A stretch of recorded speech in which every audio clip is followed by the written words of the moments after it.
All right, so I'm going to be doing a series of reflections during Holy Week as part of our confirmation preparation. Today's, as you can see, there is on Palm Sunday. As part of this, there will be a gospel reading, and then there will be a reflection by this Bishop Robert Barron, who is a well-known scholar, well-known author in Catholic circles all around the world. So we're going to first read this gospel reading, which is actually the Passion reading of out of the book of Matthew, chapter 26 and 27. Bear with me; this is somewhat long, but since we're missing the Passion in Mass, I think it's important that we at least hear that. The betrayal by Judas. Then one of the 12, who was called Judas Iscariot, went to the chief priests and said, "What are you willing to give me if I hand him over to you?" They paid him 30 pieces of silver, and from that time on he looked for an opportunity to hand him over. On the first day of the feast of unleavened bread, the disciples approached Jesus and said, "Where do you want us to prepare for you to eat the Passover?" He said, "Go into the city to a certain man and tell him, 'The teacher says, my appointed time draws near. In your house I shall celebrate the Passover with my disciples.'"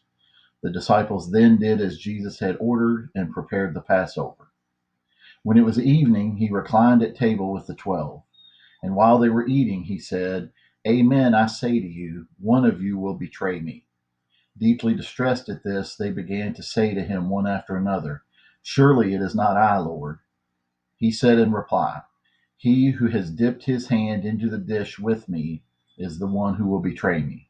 The Son of Man indeed goes, as it is written of him, but woe to that man by whom the Son of Man is betrayed. It would be better for that man if he had never been born." Then Judas, his betrayer, said in reply, "Surely it is not I, Rabbi." He answered, "You have said so." While they were eating, Jesus took bread, said the blessing, broke it, and giving it to his disciples, said, "Take and eat. This is my body." Then he took a cup, gave thanks, and gave it to them, saying, "Drink from it, all of you, for this is my blood of the covenant, which will be shed on behalf of many for the forgiveness of sins. I tell you, from now on I shall not drink this fruit of the vine until the day when I drink it with you new in the kingdom of my Father." Then, after singing a hymn, they went out to the Mount of Olives. Then Jesus said to them, "This night all of you will have your faith in me shaken, for it is written, 'I will strike the shepherd, and the sheep of the flock will be dispersed.' But after I have been raised up, I shall go before you to Galilee." Peter said to him in reply, "Though all may have their faith in you shaken, mine will never be." Jesus said to him, "Amen, I say to you, this very night before the rooster crows, you will deny me 3 times." Peter said to him, "Even though I should have to die with you, I will not deny you." And all the disciples spoke likewise. Then Jesus came with them to a place called Gethsemane, and he said to his disciples, "Sit here while I go over there and pray." He took along Peter and the 2 sons of Zebedee and began to feel sorrow and distress. Then he said to them, "My soul is sorrowful even to death. Remain here and keep watch with me." He advanced a little and fell prostrate in prayer, saying, "My Father, if it is possible, let this cup pass from me. Yet not as I will, but as you will." When he returned to his disciples, he found them asleep. He said to Peter, "So you could not keep watch with me for 1 hour? Watch and pray that you may not undergo the test. The spirit is willing, but the flesh is weak."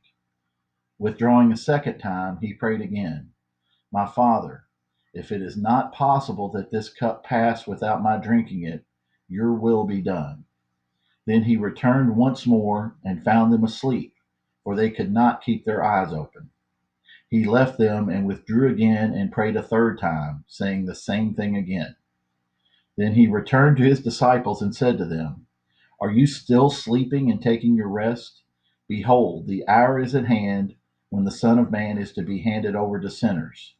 Get up, let us go. Look, my betrayer is at hand." While he was still speaking, Judas, one of the 12, arrived accompanied by a large crowd with swords and clubs, who had come from the chief priests and the elders of the people. His betrayer had arranged a sign with them, saying, "The man I shall kiss is the one. Arrest him." Immediately he went over to Jesus and said, "Hail, Rabbi," and he kissed him. Jesus answered him, "Friend, do what you have come for." Then stepping forward, they laid hands on Jesus and arrested him. And behold, one of those who accompanied Jesus put his hand to his sword, drew it, and struck the high priest's servant, cutting off his ear. Then Jesus said to him, "Put your sword back into its sheath, for all who take the sword will perish by the sword. Do you think that I cannot call upon my Father, and he will not provide me at this moment with more than 12 legions of angels? But then how would the scriptures be fulfilled, which say that it must come to pass in this way?" At that hour Jesus said to the crowds, "Have you come out as against a robber with swords and clubs to seize me? Day after day I sat teaching in the temple area, yet you did not arrest me. But all this has come to pass that the writings of the prophets may be fulfilled." Then all the disciples left him and fled. Those who had arrested Jesus led him away to Caiaphas, the high priest, where the scribes and the elders were assembled. Peter was following him at a distance as far as the high priest's courtyard, and going inside, he sat down with the servants to see the outcome. The chief priests and the entire Sanhedrin kept trying to obtain false testimony against Jesus in order to put him to death, but they found none, though many false witnesses came forward. Finally, two came forward who stated, "This man said, 'I can destroy the temple of God and within 3 days rebuild it.'" The high priest rose and addressed him. "Have you no answer? What are these men testifying against you?" But Jesus was silent. Then the high priest said to them, "I order you to tell us under oath before the living God whether you are the Messiah, the Son of God." Jesus said to him in reply, "You have said so. But I tell you, from now on you will see the Son of Man seated at the right hand of the power and coming on the clouds of heaven." Then the high priest tore his robes and said, "He has blasphemed. What further need have we of witnesses? You have now heard the blasphemy. What is your opinion?" They said in reply, "He deserves to die." Then they spat in his face and struck him, while some slapped him, saying, "Prophesy for us, Messiah. Who is it that struck you?" Now Peter was sitting outside in the courtyard. One of the maids came over to him and said, "You too were with Jesus the Galilean." But he denied it in front of everyone, saying, "I do not know what you're talking about." As he went out to the gate, another girl saw him and said to those who were there, "This man was with Jesus the Nazarene." Again he denied it with an oath, "I do not know the man." A little later, the bystanders came over and said to Peter, "Surely you too are one of them. Even your speech gives you away." At that he began to curse and to swear, "I do not know the man." And immediately a rooster crowed. Then Peter remembered the word that Jesus had spoken, "Before the rooster crows, you will deny me 3 times."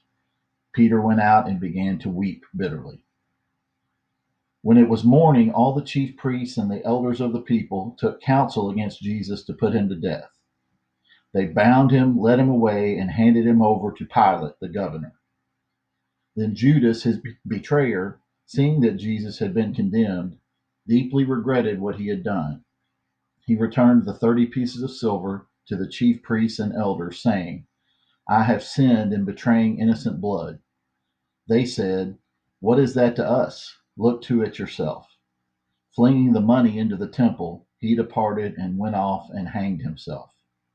The chief priests gathered up the money, but said, "It is not lawful to deposit this in the temple treasury, for it is the price of blood." After consultation, they used it to buy the potter's field as a burial place for foreigners. That is why that field even today is called the Field of Blood. Then was fulfilled what had been said through Jeremiah the prophet. And they took the 30 pieces of silver, the value of a man with a price on his head, a price set by some of the Israelites, and they paid it out for the potter's field, just as the Lord had commanded me. Now Jesus stood before the governor, and he questioned him, Are you the king of the Jews? Jesus said, You say so. And when he was accused by the chief priests and elders, he made no answer. Then Pilate said to him, Do you not hear how many things they are testifying against you? But he did not answer him one word, so that the governor was greatly amazed. Now on the occasion of the feast, the governor was accustomed to release to the crowd one prisoner whom they wished. And at that time they had a notorious prisoner called Barabbas. So when they had assembled, Pilate said to them, Which one do you want me to release to you, Barabbas or Jesus called Messiah? For he knew that it was out of envy that they had handed him over. While he was still seated on the bench, his wife sent him a message. Have nothing to do with that righteous man. I suffered much in a dream today because of him. The chief priests and the elders persuaded the crowds to ask for Barabbas, but to destroy Jesus. The governor said to them in reply, Which of the two do you want me to release to you? They answered, Barabbas. Pilate said to them, Then what shall I do with Jesus called Messiah? They all said, Let him be crucified. But he said, Why? What evil has he done? They only shouted the louder, Let him be crucified. When Pilate saw that he was not succeeding at all, but that a riot was breaking out instead, he took water and washed his hands in the sight of the crowd, saying, I am innocent of this man's blood. Look to it yourselves. And the whole people said in reply, His blood be upon us and upon our children. Then he released Barabbas to them, but after he had Jesus scourged, he handed him over to be crucified. Then the soldiers of the governor took Jesus inside the praetorium and gathered the whole cohort around him. They stripped off his clothes and threw a scarlet military cloak about him. Weaving a crown out of thorns, they placed it on his head and a reed in his right hand. And kneeling before him, they mocked him, saying, Hail, King of the Jews! They spat upon him and took the reed and kept striking him on the head. And when they had mocked him, they stripped him of the cloak, dressed him in his own clothes, and led him off to crucify him. As they were going out, they met a Cyrenian named Simon. This man they pressed into service to carry the cross. And when they came to a place called Golgotha, which means place of the skull, they gave Jesus wine to drink mixed with gall. But when he had tasted it, he refused to drink. After they had crucified him, they divided his garments by casting lots. Then they sat down and kept watch over him there. And they placed over his head the written charge against him. This is Jesus, the King of the Jews. Two revolutionaries were crucified with him, one on his right and the other on his left. Those passing by reviled him, shaking their heads and saying, You who would destroy the temple and rebuild it in 3 days, save yourself if you are the Son of God and come down from the cross. Likewise, the chief priests with the scribes and elders mocked him and said, He saved others, he cannot save himself. So he is the King of Israel.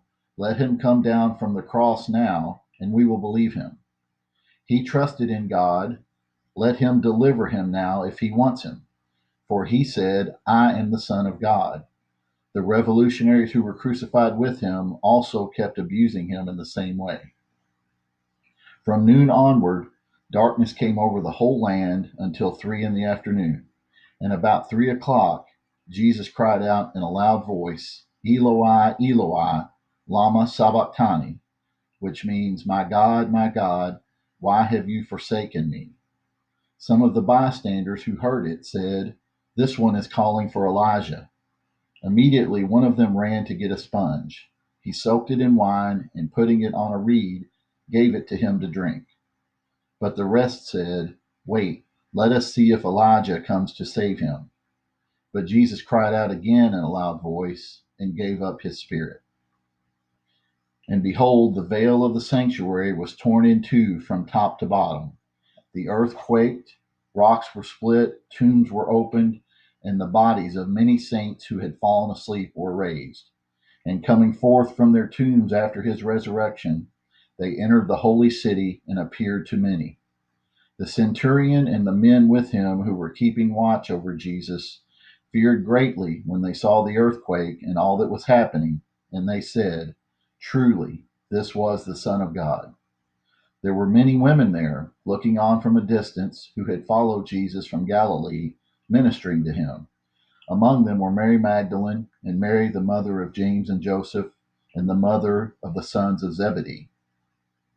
When it was evening, there came a rich man from Arimathea named Joseph, who was himself a disciple of Jesus. He went to Pilate and asked for the body of Jesus. Then Pilate ordered it to be handed over. Taking the body, Joseph wrapped it in clean linen and laid it in his new tomb that had been hewn in the rock. Then he rolled a huge stone across the entrance to the tomb and departed. But Mary Magdalene and the other Mary remained sitting there, facing the tomb. The next day, the one following the day of preparation, the chief priests and the Pharisees gathered before Pilate and said, "Sir, we remember that this impostor, while still alive, said, 'After 3 days I will be raised up.' Give orders then that the grave be secured until the third day, lest his disciples come and steal him and say to the people, 'He has been raised from the dead.' This last imposture would be worse than the first." Pilate said to them, "The guard is yours. Go secure it as best you can." So they went and secured the tomb by fixing a seal to the stone and setting the guard. So that is the Passion from Matthew's Gospel, which is the one Bishop Barron recommended for the beginning of Holy Week with Palm Sunday. And I'm going to read you his reflection on that. The Passion reading is, of course, pretty long. It's almost 2 full chapters of Matthew. This is just a few little paragraphs, but it's kind of his little bit of his interpretation, or I guess maybe what it would be a very short homily on this reading.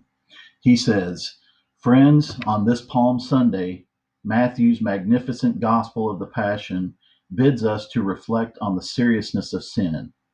To be sure, the gospel proclaimed by the first Christians involves the glorious resurrection, but those initial evangelists never let their hearers forget that the one who had been raised was none other than the one who had been crucified. So the question was, and remains, why would God's salvation of the human race have to include something as horrifying as the crucifixion of the Son of God? Here's the point. The scriptural authors understand sin not so much as a series of acts as a condition in which we are stuck. No amount of merely human effort could possibly solve the problem. Something awful had to be done on our behalf in order to offset the awfulness of sin. With this biblical realism in mind, we can begin to comprehend why the crucifixion of the Son of God was necessary. The just discussion between God and human beings could not be reestablished either through our moral effort or with simply a word of forgiveness.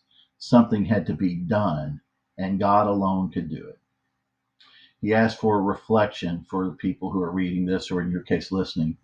Meditate on one of Christianity's most mysterious truths, that the crucifixion of the Son of God was necessary. So, what he means by that is just take some quiet time and think to yourself why that was necessary, and particularly what that means to you, and especially as you're preparing for confirmation. So spend a little time with that. I'll be doing these every day during Holy Week because this is our most important time of the year. I hope whatever you all were doing for Lent, you're continuing. And in fact, I would ask you during this last week to maybe even do just a little bit more. I know we're all at home with our families most of the time. Do something nice for your mother or father or siblings. Do a little something extra this week as a sign that you are doing everything you can to make Lent as important to you as it can be as we approach the celebration of Easter. You guys have a good night. Stay safe, and we'll do the Monday reading of Holy Week tomorrow.